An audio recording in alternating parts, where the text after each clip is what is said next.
Made it, folks.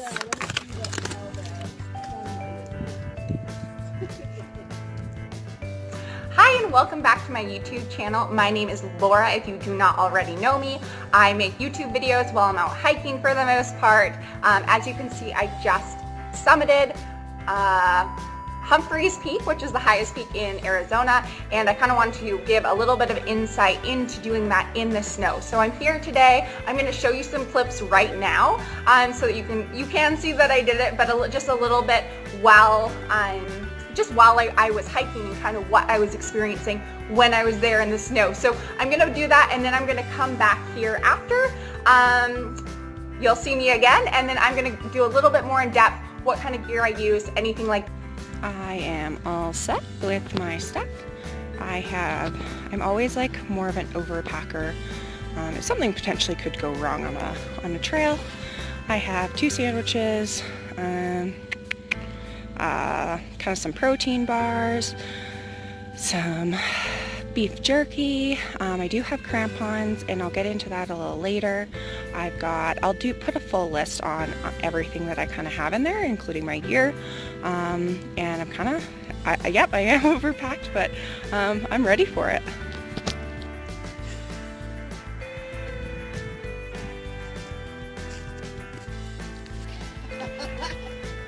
Don't tell me you got me.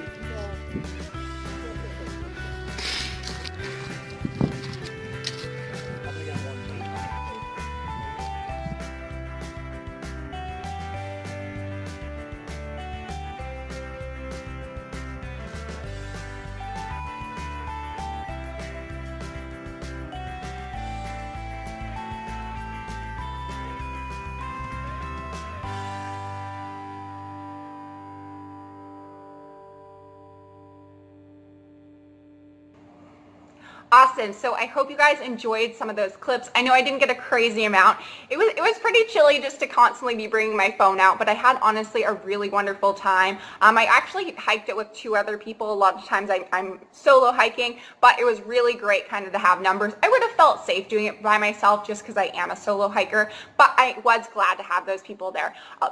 Most of the questions that I get are about how long it took and kind of if I needed micro spikes or anything like that. So I have done Humphreys Peak about 1.5 years ago when there was not snow on the ground, and it took me about 6 hours. I consider myself kind of a faster hiker, but I mean 6 hours isn't breaking any world records or anything like that. I think it normally takes people 7 to 8 to do the hike. It definitely took me over 8, probably about 8.5, and don't quote me even on that. I believe it took me about that long though, but we stopped at the summit for a while, got a bunch of pictures, took a lot of pictures along the way. Had to figure out how to like use micro spikes and crampons and all that kind of stuff. So it did take me longer than it normally would.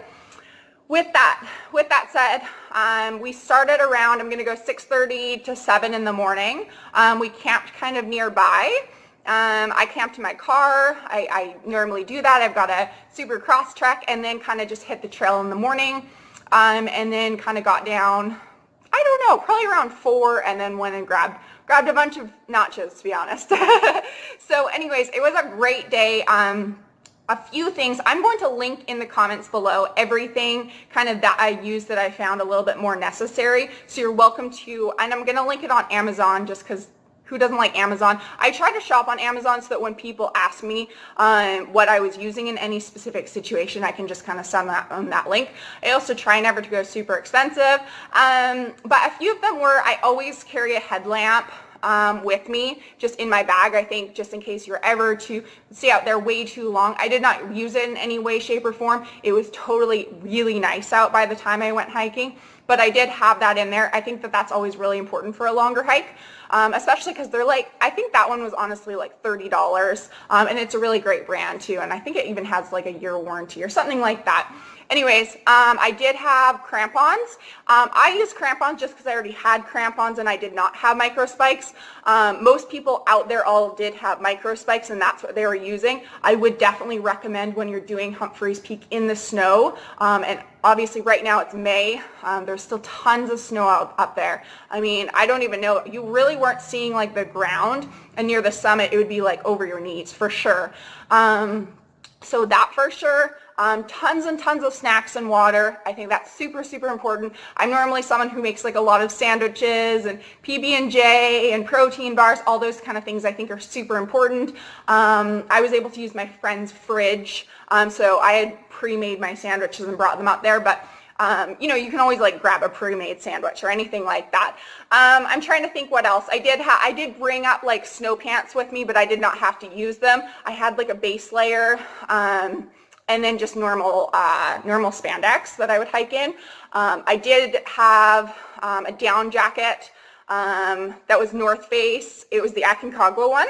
And then I had just a few base layers under that, so that, and I was constantly either freezing or too hot, but that's not anything new for anyone who either knows me or just knows hiking in general. So, and you're just then able to like unzip it and zip it out lots and all that kind of stuff. So, on top of kind of talking about the weather, I did get lucky, and I feel like a lot of people will see these pictures and they can't believe how much snow there is, but I had planned on going the weekend before. I live down here in Phoenix right now, so it was like a 2.5 hour drive. I was planning on going the weekend before, but the weather was just miserable. The weather also, I know, was going to be bad a few days after I summited.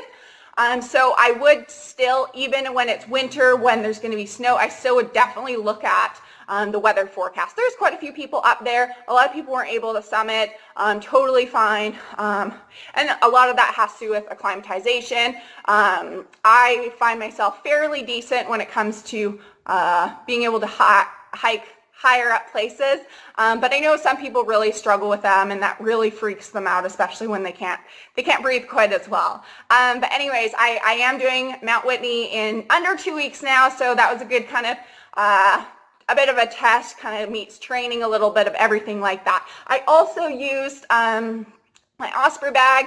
I used a very large one, way bigger than I needed. I just didn't have a smaller one with me, but I wanted to put so many layers. Like, I just really didn't know how cold it was going to end up being. We really didn't get a ton of wind.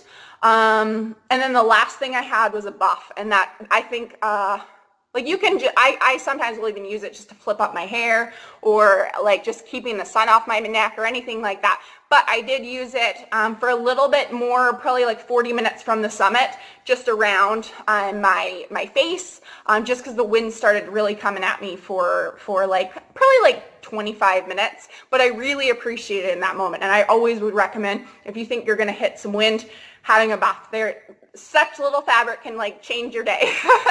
So anyways, I believe that is everything kind of that I brought, that I found very important. Like I said, I will link everything in the comments below. And yeah, make sure you keep checking back with my channel so you can see I'll do a similar video like this for Mount Whitney. Obviously, I'll be needing even more things for that. If you did like this video, please make sure to give it a thumbs up and subscribe so that you can catch my future videos. Awesome. Well, thank you so much for watching, guys, and make sure you keep living life.